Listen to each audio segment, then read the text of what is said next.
السلام علیکم ورحمۃ اللہ وبرکاتہ۔ پیارے ناظرین، رجب کا مہینہ آ چکا ہے، مگر کافی لوگ اس بات میں پرتجسس ہیں کہ آخر اس مہینے میں کیا کیا جائے۔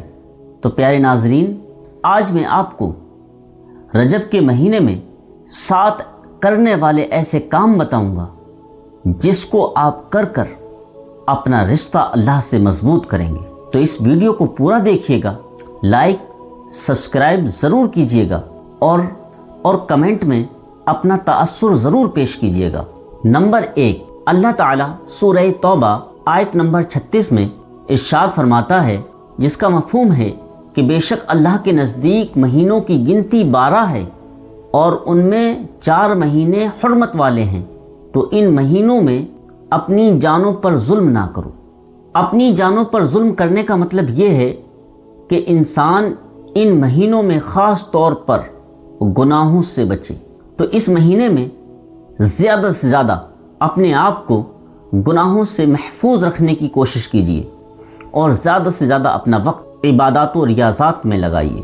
ویسے تو ہر مہینے میں گناہوں سے بچنا فرض اور واجب ہے، لیکن ان مہینوں میں حرمت کی وجہ سے جرم کی سنگینی زیادہ ہو جاتی ہے۔ اسی وجہ سے اللہ رب العزت نے فرمایا کہ ان مہینوں میں اپنے جانوں پر ظلم نہ کرو۔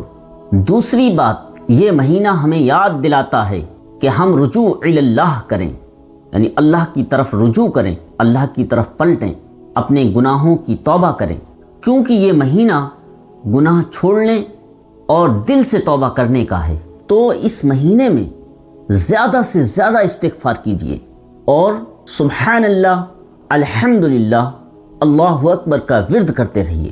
تیسری بات، نمازوں کی پابندی، اور یہ سب سے زیادہ اہم بھی ہے۔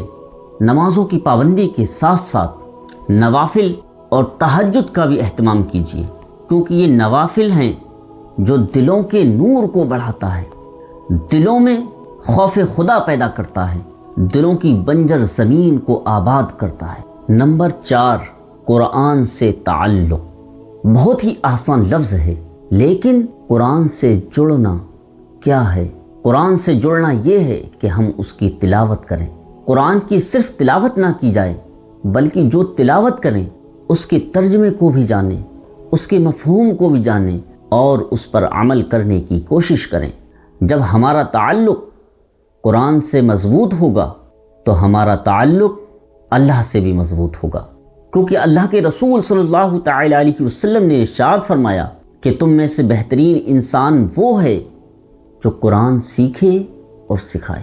نمبر 5، نفلی روزوں کا اہتمام، یعنی اس مہینے میں جس قدر ممکن ہو نفلی روزے رکھیے۔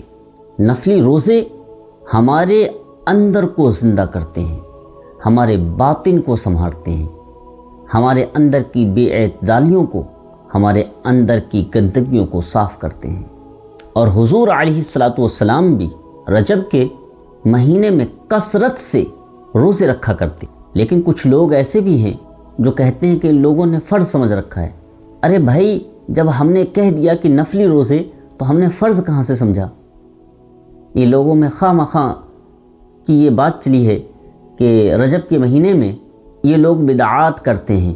بدعت مذمومہ وہ بری چیز ہوتی ہے جو قرآن و حدیث سے ثابت نہ ہو، لیکن قرآن و حدیث میں نفلی روزوں کا بہترین ذکر ہے۔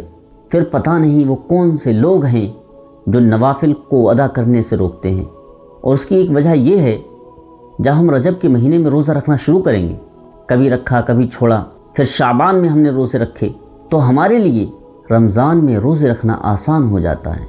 نمبر 6، رجب کے مہینے میں خاص طور سے جو ہمیں کام کرنا چاہیے وہ چھٹا کام یہ ہے کہ ہم حقوق اللہ کی ادائیگی کریں۔ حقوق اللہ کیا ہے؟